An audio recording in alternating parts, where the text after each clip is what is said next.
नमस्कार, मैं हूं अभय। आप देख रहे हैं ठोक तंत्र। ठोक तंत्र का विशेष कार्यक्रम पंचायत चुनाव बुलेटिन में आपका स्वागत है। पंचायत चुनाव का ये दौर है, पंचायत चुनाव 2021 अब अंतिम चरण में है। धीरे धीरे अपना जो सफ़र है वह तय कर चुका है। 10वें चरण का भी नामांकन हो चुका है। 99,000 से अधिक नामांकन पत्रों की स्क्रूटनी है जारी है 10वें चरण के लिए। और आपको हम बता दें कि छठे चरण का चुनाव संपन्न हो गया है, लेकिन उसका रिजल्ट आने में अभी लेट है। रिजल्ट आने में इस बार पंचायत चुनाव में चुनाव होने के पहले दूसरे या तीसरे दिन रिजल्ट आ जा रहा था, लेकिन छठे चरण के समय में जो चुनाव हुआ है उसमें मतगणना की तिथि में काफ़ी आगे बढ़ गई है।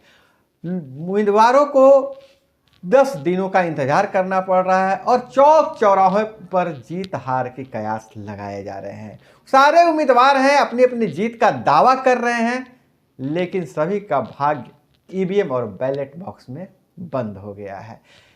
हालांकि पर्व त्योहार का मौसम है, कोई अपने आप को हारता हुआ नहीं कह रहा है। इस दौर में सारे प्रत्याशी अपने अपने समर्थकों को पार्टी भी दे रहे हैं, लेकिन जो छठे चरण का जो मतदान हो गया, मतगणना में इतना विलंब होने के कारण थोड़ी बेचैनी भी बढ़ी हुई है। समर्थकों से लेकर ज़्यादा प्रत्याशियों में ज़्यादा बेचैनी बढ़ी हुई है। लेकिन वहीं दूसरी ओर जहाँ जहाँ रिजल्ट हो गए हैं वहाँ प्रमुख और उप प्रमुख का चुनाव के लिए भी कवायद शुरू हो गई है। पॉलिटिकल टूर पर जो प्रत्याशियों को ले जाया जा रहा है तो कहीं कहीं विवाद भी सामने आ रहा है। विवाद यह सामने आ रहा है कि किसी की पति अगर गायब है तो पत्नी कह रही है कि मेरे पति का अपहरण हो गया है। हालांकि उसके पति जो हैं से अपने मन से उम्मीदवारों के साथ जा रहे हैं। खास करके जिला परिषद अध्यक्ष और प्रखंड प्रमुख के लिए गहमा-गहमी तेज हो गई है। वहीं दूसरी ओर एमएलसी के लिए भी मोल भाव शुरू हो गया है। अब जैसा कि जानते हैं कि एमएलसी का जो चुनाव होता है, जो वार्ड मेंबर सबसे ज़्यादा उसके वोटर होते हैं, पंचायत त्रिस्तरीय पंचायती राज व्यवस्था में पंच और सरपंच को छोड़कर सारे मेंबर, सारे जो उसके सदस्य हैं पंचायती राज व्यवस्था के, वो एमएलसी के वोटर होते हैं, अपना विधायक चुनते हैं और उसके लिए खरीद फरोख्त भी होती है। हालांकि पिछले बार चुनाव जो हुआ था पार्टी के टिकट के बेसिस पे हुआ था, लेकिन इस बार राजनीतिक पार्टी या टिकट पर चुनाव होता है कि ऐसा ही होता है या देखने आगे आने वाली बात है। लेकिन उसके लिए रसूखदार लोगों से संपर्क किया जा रहा है। जहां दबंग मुखिया जीते हैं वहां उनसे एमएलसी के संभावित प्रत्याशी जो हैं उनसे संपर्क कर रहे हैं और वोट का मैनेजमेंट कैसे होगा इस पर चर्चा हो रही है। खैर, हम चर्चा में आगे बढ़ते हैं। आगे बढ़ने पहले से हम आपको 10वें चरण के बारे में पूरी जानकारी दे दें। 10वें चरण की सीटों पर 99,000 से अधिक नामांकन पत्रों की स्क्रूटनी हुई। नहाय खाए के दिन मिलेगा चुनाव चिन्ह।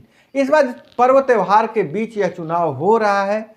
दीपावली के पहले जिसका चुनाव हुआ छठे चरण का, उसका मतगणना छठ के बाद होगा, 13 तारीख को होगा। वहीं 10वें चरण के जो स्क्रूटनी हो गई है, चुनाव चिन्ह छठ व्रत के नहाय खाए के दिन मिलेगा। बिहार पंचायत चुनाव के 10वें चरण की सीटों पर नामांकन पत्रों की स्क्रूटनी खत्म हो गई है। 10वें चरण में 8 दिसंबर को मतदान होना है। फिलहाल 4 चरणों की चुनावी प्रक्रिया जारी है। छठे चरण की सीटों पर मतदान के बाद अब रिजल्ट का इंतजार है। और हम आपको बता दें, बिहार पंचायत चुनाव के 10वें चरण की सीटों के नामांकन पत्रों की स्क्रूटनी खत्म। 10वें चरण में 99,863 उम्मीदवार मैदान में है। यहाँ मतदान 8 दिसंबर को होगा। उम्मीदवारों को यहाँ छठ के नहाय खाए यानी 8 नवंबर को चुनाव चिन्ह आवंटित किया जाएगा।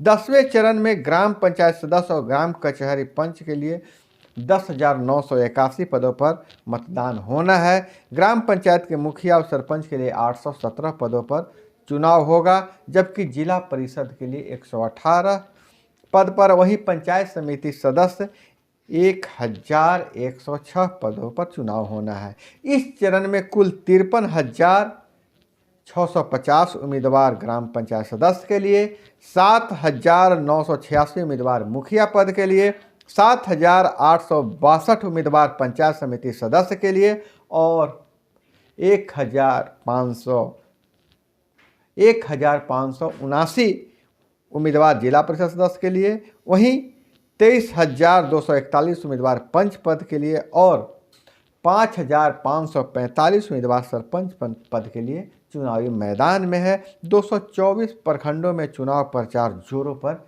जारी है।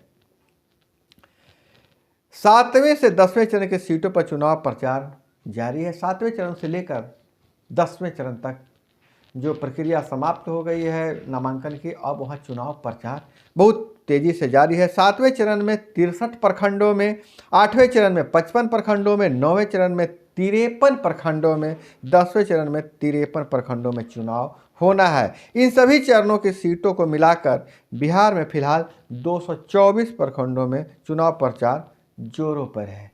यह चुनाव प्रचार जोरों पर है। एक दूसरी ओर भी बता दें कि इस बार सरपंच का चुनाव और पंच का चुनाव बहुत ही रोचक होने वाला है। कद बढ़ा है सरपंच और पंच का, तो प्रत्याशियों की संख्या भी बढ़ी है। हालांकि सरपंच पद की चर्चा बहुत कम होती है। पंचायती राज व्यवस्था के तहत 3 बड़े अधिकार लेकिन दिए गए हैं, जिससे सरपंच पद की भी चर्चा हो रही है और पंचों की भी चर्चा हुई है। सरपंच के साथ साथ पंचों की भी संख्या बढ़ी है। जहां पिछले चुनाव में हजारों पद जो पंच के होते थे वह खाली रह जाते थे, जबकि सैकड़ों सरपंच के पद खाली रह जाते थे, जबकि कई 100 जगहों पर सरपंच का चुनाव निर्विरोध होता था और हजारों की संख्या में पंच का चुनाव निर्विरोध संपन्न हो जाता था। लेकिन इस बार सभी सीटों पर कड़ी टक्कर देखने को मिल रही है। पर्व त्यौहार का सीजन है, इसमें प्रत्याशी भी कोई मौका चूकना नहीं चाहते हैं। पर्व त्यौहार में सभी घर घर जाकर बधाइयाँ दे रहे हैं, हाल चाल ले रहे हैं और जो भी आयोजन छोटे स्तर पर हो रहा है। हालांकि बड़े आयोजन का जो आदेश नहीं दिया जा रहा है प्रशासन के द्वारा, लेकिन छोटे स्तर पर जो आयोजन हो रहे हैं उन आयोजनों में उम्मीदवार जो है बढ़ चढ़ कर हिस्सा ले रहे हैं।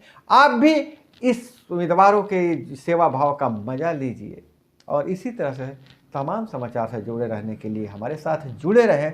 दीपावली की तो बधाई मैं दे चुका हूं, छठ पूजा की हार्दिक बधाई के साथ मैं मिलता हूं अगले वीडियो में। तब तक के लिए आप लोगों से विदा लेता हूं। जय हिंद, वंदे मातरम। नाम अभय कुमार। सामाजिक पत्रकारिता पर विशेष पकड़ रखने वाले अभय कुमार निर्भीक पत्रकार हैं। अंतर्राष्ट्रीय बाल फिल्म महोत्सव में आपका स्वागत है।